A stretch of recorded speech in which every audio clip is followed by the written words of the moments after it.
Hello dear students. Today we are going to learn and understand a very interesting and important lesson from Environmental Studies textbook Standard 4. And the lesson's name is My Upbringing. Upbringing म्हणजेच संगोपन.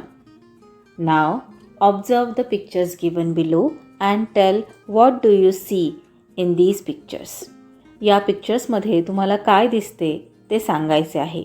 What are the kids in the pictures learning from the grown-ups? या पिक्चर्समध्ये छोटी मुले मोठ्या माणसांकडून काय शिकत आहेत ते ऑब्झर्व करायचं आहे. So, in the first picture, we can see that the boy is learning how to brush the teeth properly from his mother. In the second picture, we can see that the boy is learning how to ride a bicycle from his father. In the third picture, we can see the children are listening to the story told by grandmother. They are learning how to behave from this. In the next picture, we can see that the girl is learning the methods of cooking from her mother. And in the last picture, we can see that the boy is helping his father in the work. He is learning to take care of animals by bathing them. What is upbringing? Upbringing म्हणजे काय? संगोपन म्हणजे काय?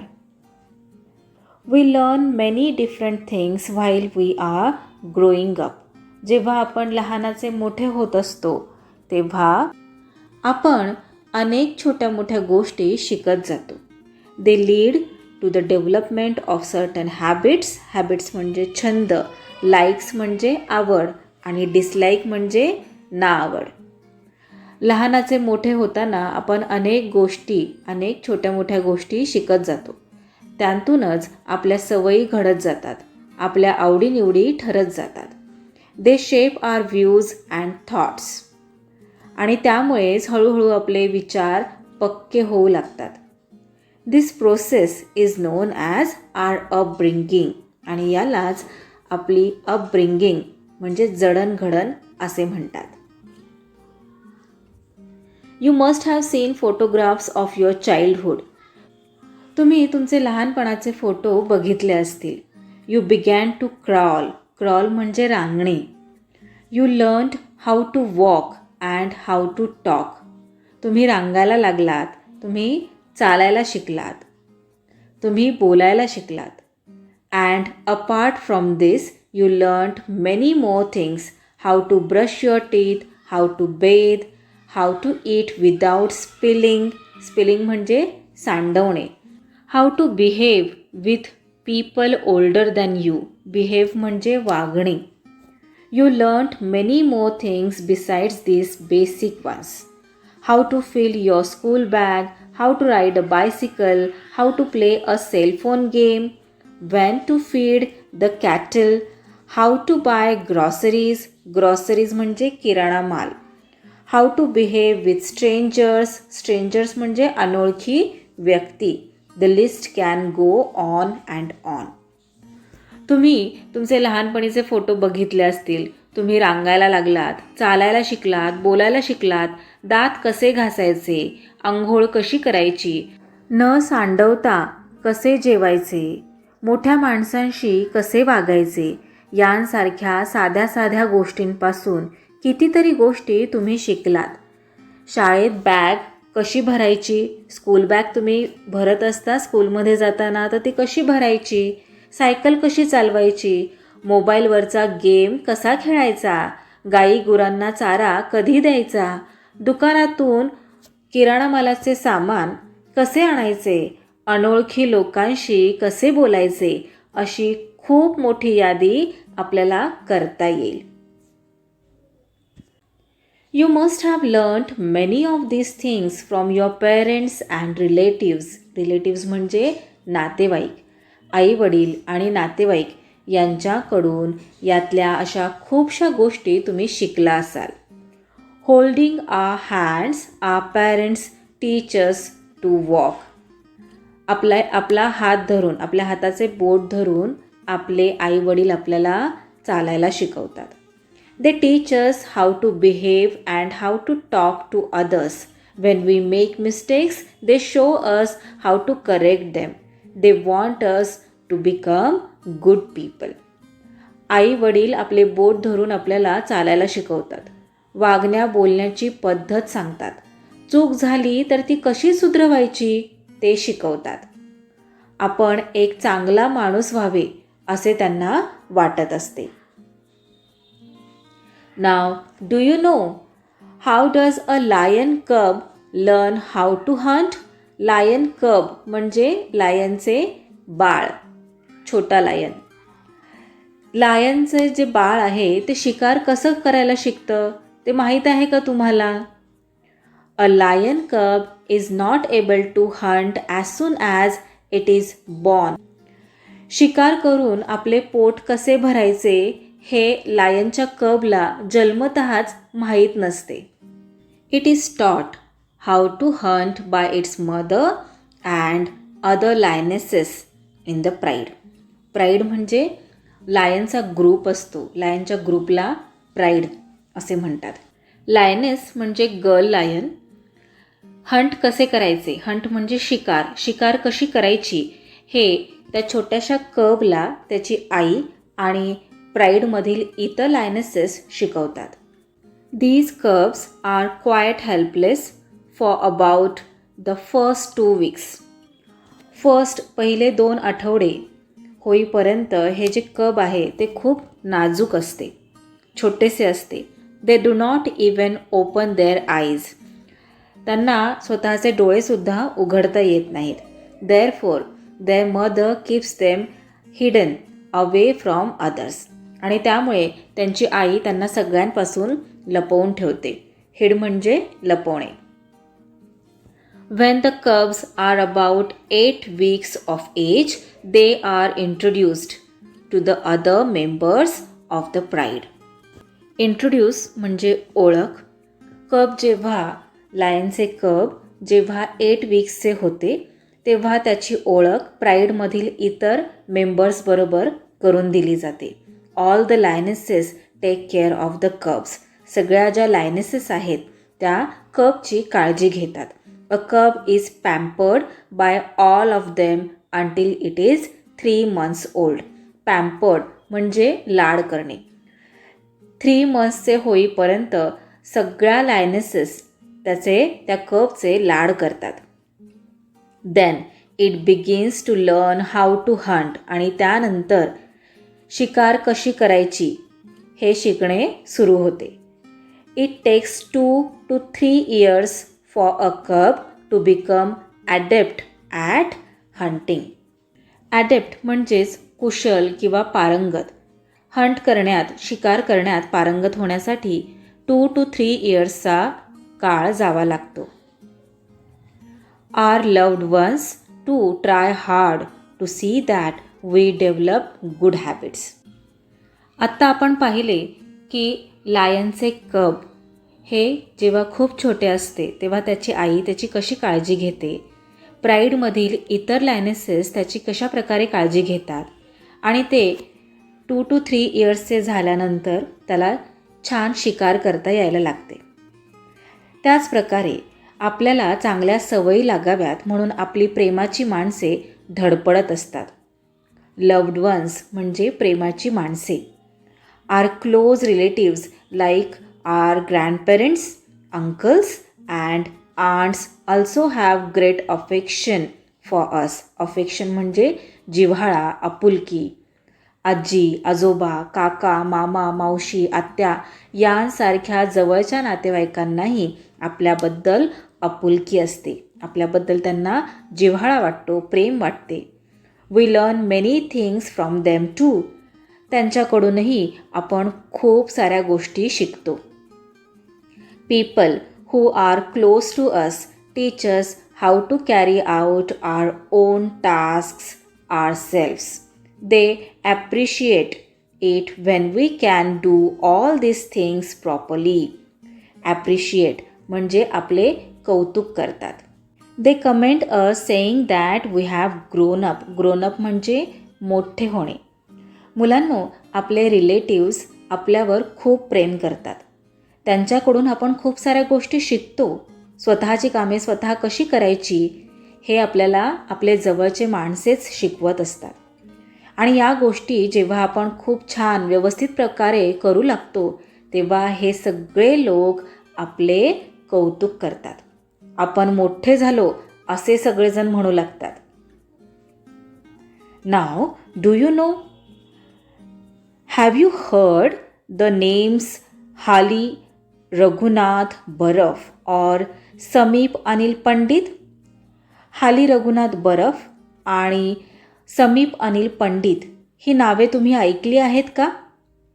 हाली is a girl from Shahapur taluka in Thane district. हाली rescued her older sister from a leopard. Sameep rescued buffaloes tied in a cow shed from a fire. For these brave acts, the two were felicitated with the National Bravery Award by the Prime Minister of India in 2013. Felicitate म्हणजेच गौरव करणे किंवा सत्कार करणे. हालीने आपल्या मोठ्या बहिणीला बिबट्याच्या तावडीतून सोडवले. लेपर्ड म्हणजे बिबट्या. समीपने काय केले? समीपने गोठ्यात दावणीला बांधलेल्या म्हशींची आगीतून सुटका केली. त्याबद्दल या दोघांचाही जानेवारी 2013मध्ये प्राईम मिनिस्टर यांच्या हस्ते राष्ट्रीय वीरता पुरस्कार देऊन गौरव करण्यात आला. त्यांच्याप्रमाणेच अजूनसुद्धा काही लहान मुले आहेत की ज्यांनी असं शौर्ययुक्त काम केलेलं आहे. त्यांनासुद्धा नॅशनल ब्रेव्हरी अवॉर्डने सन्मानित करण्यात येतं. नाव do you no, Baba Amte spent his entire life in social service. Baba Amte माहीत आहेत का तुम्हाला? त्यांनीसुद्धा सामाजिक कार्य करण्यामध्ये त्यांचं पूर्ण आयुष्य घालवले. हिज लाईफ लाँग गोल म्हणजे ध्येय was to serve people suffering from leprosy म्हणजे कुष्ठरोग, and also other handicapped people, handicapped म्हणजे अपंग, and to help them stand on their own feet. मुलांनो, बाबा आमटे यांनी आपले संपूर्ण आयुष्य समाजसेवेमध्ये सोशल वर्कमध्ये घालवले.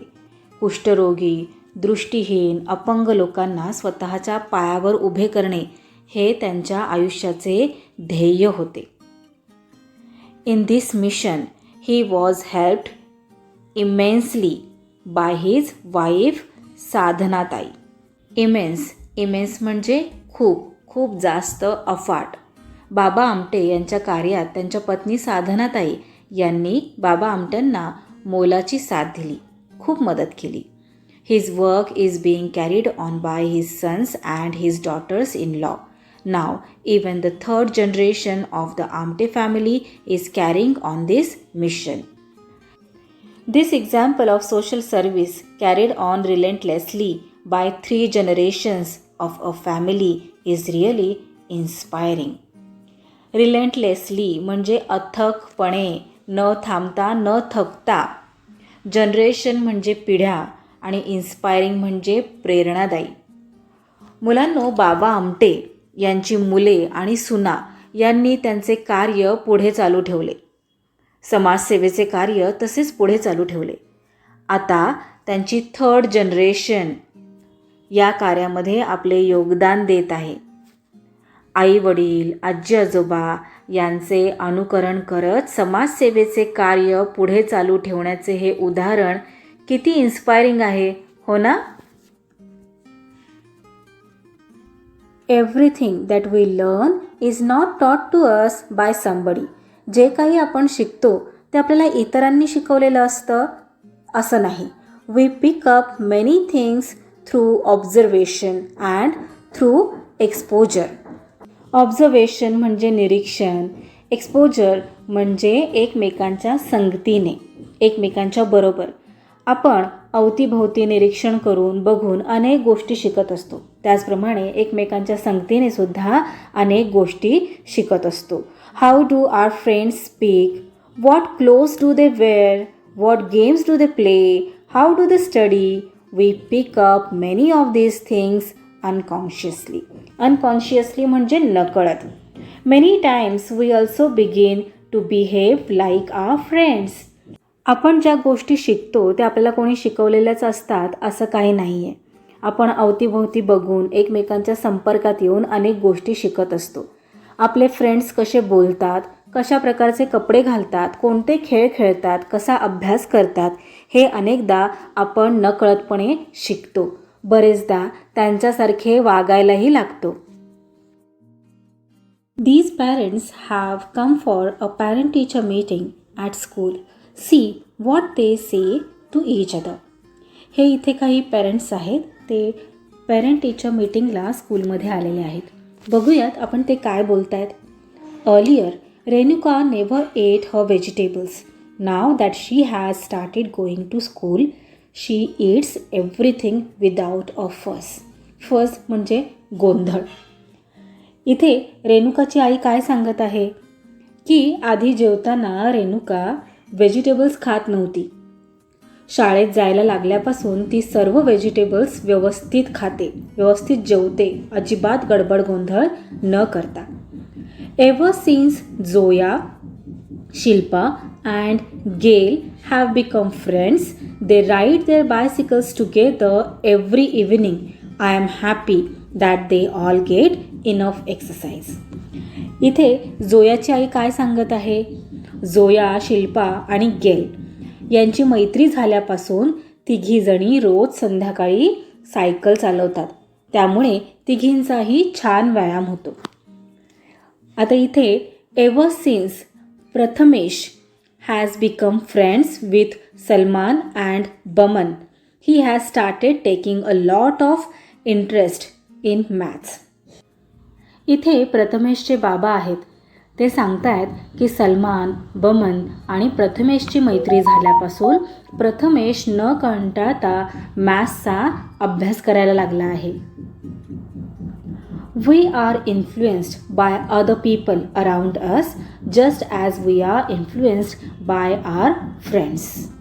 इन्फ्लुएन्स म्हणजेच प्रभाव. आपल्या फ्रेंड्सप्रमाणेच आपल्या आजूबाजूला राहणाऱ्या, आपल्या आजूबाजूच्या परिसरात राहणाऱ्या माणसांचाही आपल्यावर प्रभाव पडत असतो. आत्ता आपण पाहिले एका एक्झाम्पल थ्रू की रेणुका जेव्हापासून स्कूलमध्ये जायला लागली तेव्हापासून ती छान व्यवस्थित जेवायला लागली.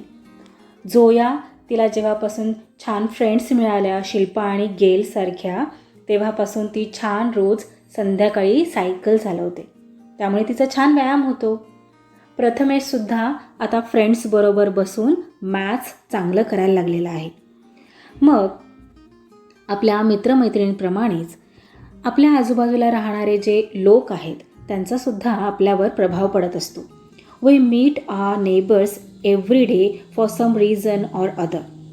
शेजाऱ्यांशी आपला रोजचा काही ना काही संबंध येत असतो. We observe their ways of behaving, speech or eating habits from up close. एकमेकांचे वागणे, बोलणे, जेवणा खाण्याच्या पद्धती आपण जवळून पाहत असतो. This too has an influence on our upbringing. याचासुद्धा आपल्या जडणघडणीवर परिणाम होत असतो. If people from another place happen to be our neighbours, we naturally get to know about their food and festivals which may be different from ours. आपल्यापेक्षा वेगळ्या ठिकाणाहून आलेले लोक जर आपल्या शेजारी राहत असतील तर त्यांच्याकडील खाद्यपदार्थ, त्यांचे वेगळे फेस्टिवल्स यांची आपल्याला माहिती होत असते. This is how we become familiar with diversity. Diversity म्हणजे विविधता, भिन्नता. आणि यातूनच आपली विविधतेशी ओळख होते. यातूनच आपल्याला डायव्हर्सिटी कळत जाते. Many of our neighbours know us from our childhood. बऱ्याचदा शेजाऱ्यांनी आपल्याला लहानपणापासून पाहिलेले असते. They too feel affectionate towards us. Affectionate म्हणजेच जिव्हाळा, प्रेम. आपल्या शेजारी जे लोक राहतात ते आपल्याला लहानपणापासून पाहत असतात, आपल्याला मोठे होत असताना पाहत असतात. त्यांनासुद्धा आपल्याविषयी प्रेम वाटते, जिव्हाळा वाटतो. We learn some good habits from our neighbours to.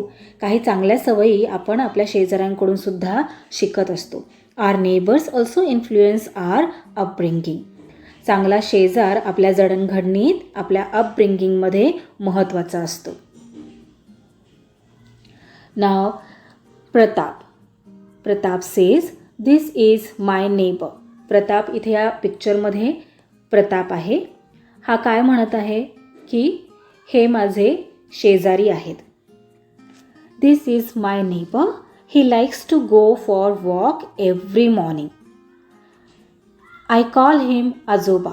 Sometimes I go to the hill with him.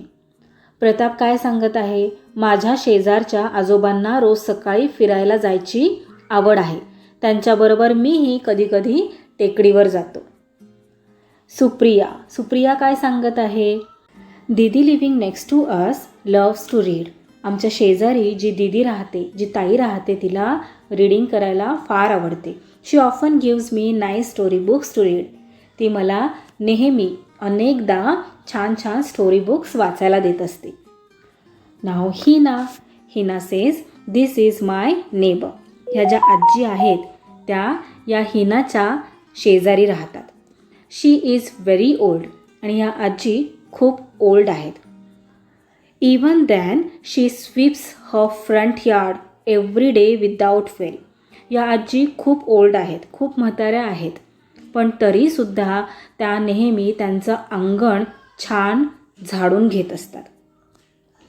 She does her own work herself. स्वतःचे काम या आजी स्वतः करतात. Because of her I realise that we all must be self reliant. Self reliant म्हणजे स्वावलंबी. इथे हिना सांगत आहे की तिच्या शेजारी आजी राहतात, त्यांचे खूप वय झाले आहे, तरीसुद्धा त्या रोज न कंटाळता त्यांचे अंगण झाडून घेतात, स्वतःची कामे स्वतः करतात. त्या आजींमुळेच हिनाला स्वावलंबनाचे महत्त्व कळाले. Now what we have learn from this lesson. The many things we learn as we grow up together make our upbringing. लहानपणाचे मोठे होताना आपण ज्या अनेक गोष्टी शिकतो त्यातून आपली जडणघडण होत असते. अपब्रिंगिंग म्हणजेच जडणघडण, संगोपन. Our parents and close relatives play an important part in our upbringing. आपल्या जडणघडणीत, आपल्या अपब्रिंगिंगमध्ये आपले आईवडील, जवळचे नातेवाईक यांची महत्त्वाची भूमिका असते. We also learn many things from our friends and neighbours. We learn from the conscious efforts taken to make us good people. आपल्यावर जाणीवपूर्वक केलेल्या संस्कारांतून आपण शिकतो. We also learn through observation and exposure. आपल्या अवतीभोवती बघूनही आपण बऱ्याच गोष्टी शिकत असतो. So that's all for today. We will meet again in our next video, which is based on question and answers of this lesson. Do watch that video to understand this lesson better. Link is given in the description box below. Till then, keep learning, keep enjoying. Bye bye.